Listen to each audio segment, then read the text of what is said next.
தாம்பரம் தொகுதிக்குட்பட்ட அகரத்தன் ஊராட்சியில் மக்களுடன் முதல்வர் திட்டத்தில் கலந்து கொண்ட எஸ்சி, எஸ்டி பிரிவு மக்கள் தங்களுக்கு பட்டா வழங்க கோரி தர்ணா போராட்டத்தில் ஈடுபட்டனர். இதுகுறித்த கூடுதல் விவரங்களை தருவதற்காக நமது செய்தியாளர் கந்தன் இணைகிறார். வணக்கம் கந்தன், விவரம். வணக்கம். தமிழகம் முழுவதும்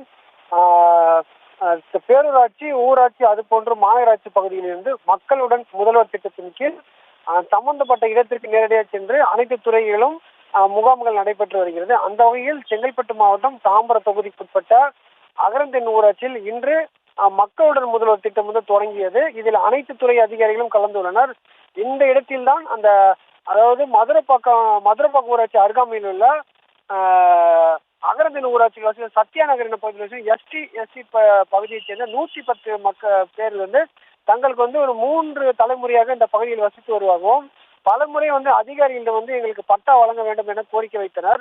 ஆனால் இதுவரை அந்த கோரிக்கை நிறைவேற்ற காரணத்தால் இன்று இந்த முகாமில் அந்த 110 மக்களும் அந்த இடத்தில் அமர்ந்து தர்ணா போராட்டத்தில் ஈடுபட்டனர். அது மட்டும் இல்லாமல் ஏற்கனவே மதுரை பக்கத்தில் இடிக்கப்பட்ட 70 நபர்களுக்கு எங்கள் பகுதியில் வந்து வீடு வழங்கியதாகவும், நாங்கள் வந்து ஏரியின் அருகாமையில் இருப்பதால் எங்களுக்கும் எங்கள் பகுதியில் வந்து இடம் வழங்க வேண்டும் என கோரிக்கை விடுத்துள்ளனர். இது சம்பந்தமாக தற்போது தாம்பரம் வருவாய்த்துறை இதுக்கு நடவடிக்கை எடுத்து விரைவில் தேவையான அனைத்து வசதிகளும் செய்து தருவதாகவும் வாக்குறுதி அளித்ததால் இதனால் தற்போது இந்த மக்கள் வந்து தர்ணா போராட்டத்தை தற்போது கைவிட்டுள்ளனர்.